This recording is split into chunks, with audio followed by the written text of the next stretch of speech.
दिल्ली के एक व्यस्त बाजार की तंग गली के कोने पर एक छोटा सा ठेला रोज शाम को सजाया जाता था। उस पर लिखा था, राजू के स्पेशल मोमोज। धुएं में लिपटे हुए मोमोज की महक दूर तक जाती थी और उसके चारों तरफ हमेशा भीड़ लगी रहती थी। यह कहानी उसी राजू की है जिसने मोमोज की भाप से अपना मुकद्दर बदल दिया। राजू का जन्म बिहार के एक छोटे से गांव में हुआ था। उसके पिता एक मजदूर थे और मां खेतों में काम करती थी। पढ़ाई लिखाई ज्यादा नहीं हो सकी, पर खाना बनाने का शौक बचपन से था। जब वो 15 साल का था, गांव में बाढ़ आई और सब कुछ बह गया। मजबूरी में वो दिल्ली आ गया, जेब में सिर्फ 1500 और दिल में एक बड़ा सपना लेकर। शुरुआत में राजू ने होटल में बर्तन धोने का काम किया। दिन भर झाड़ू पोंछा और रात को बचा खाना खाकर सो जाता। लेकिन काम करते करते उसने रसोई में कई तरह की रेसिपी देखी, सुनी और सीखी। उसे मोमोज बनाने की विधि बहुत पसंद आई। स्टीम की गर्माहट, मसालों की खुशबू और लोगों के चेहरे पर संतोष की मुस्कान। राजू ने ठान लिया कि एक दिन वह अपनी मोमोज की दुकान खोलेगा। 3 साल की कड़ी मेहनत, 50,000 की बचत और मटके जितनी हिम्मत लेकर उसने एक पुराना ठेला खरीदा। कुछ बर्तन, एक सिलेंडर और आटा, मसाले। उस दिन जब पहली बार उसने ठेले पर मोमोज बेचे, तब केवल 4 प्लेट बिकी। लेकिन वह निराश नहीं है। राजू का स्टाइल अलग था। वह मोमोज के साथ अपनी बनाई हुई लाल तीखी चटनी और मलाई वाली मेयोनेज देता था।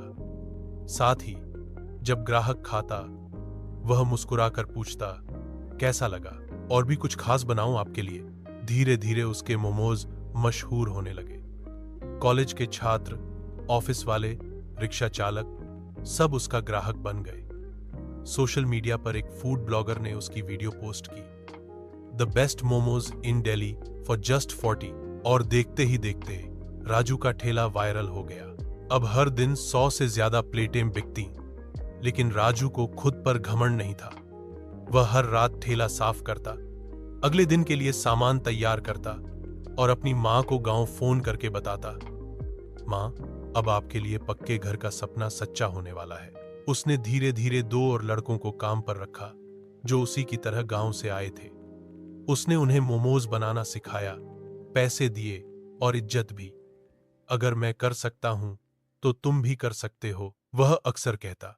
एक दिन पास की एक बड़ी कंपनी के मैनेजर ने मोमोज खाए और राजू से कहा, तुम्हारे मोमोज का फ्लेवर यूनिक है, मैं तुम्हें एक फूड स्टॉल खोलने में मदद कर सकता हूं। राजू ने पहले मना किया, लेकिन बाद में सोचा, ठेले से शुरू किया था, अब क्यों डरूं। 3 महीने बाद राजू का पहला छोटा रेस्टोरेंट खुला, मोमोज जंक्शन। अब राजू हर दिन यूनिफॉर्म पहनकर किचन में खुद भी काम करता, ग्राहकों से मिलता और नए फ्लेवर के साथ प्रयोग करता।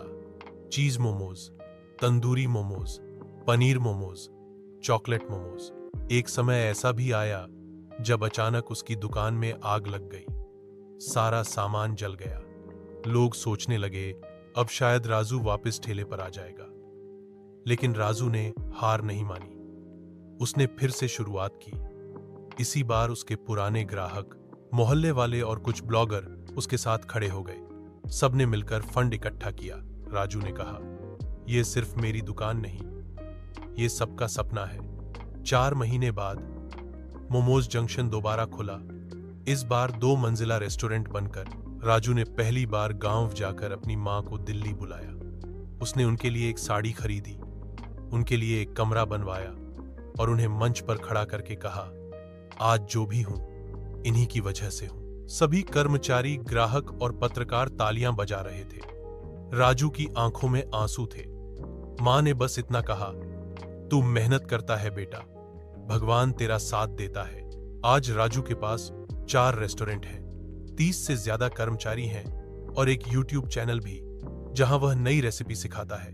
लेकिन आज भी जब वह ठेले को देखता है तो उसकी आंखों में चमक आ जाती है। वह हर साल 15 अगस्त को मुफ्त मोमोज बांटता है, गरीब बच्चों और मजदूरों को। उसका मानना है कि अगर भूख से शुरू हुई चीज पेट भर सकती है, तो क्यों ना हर किसी को एक मौका मिले। ऐसी और रोचक और प्रेरणादायक कहानियों के लिए चैनल को सब्सक्राइब करें।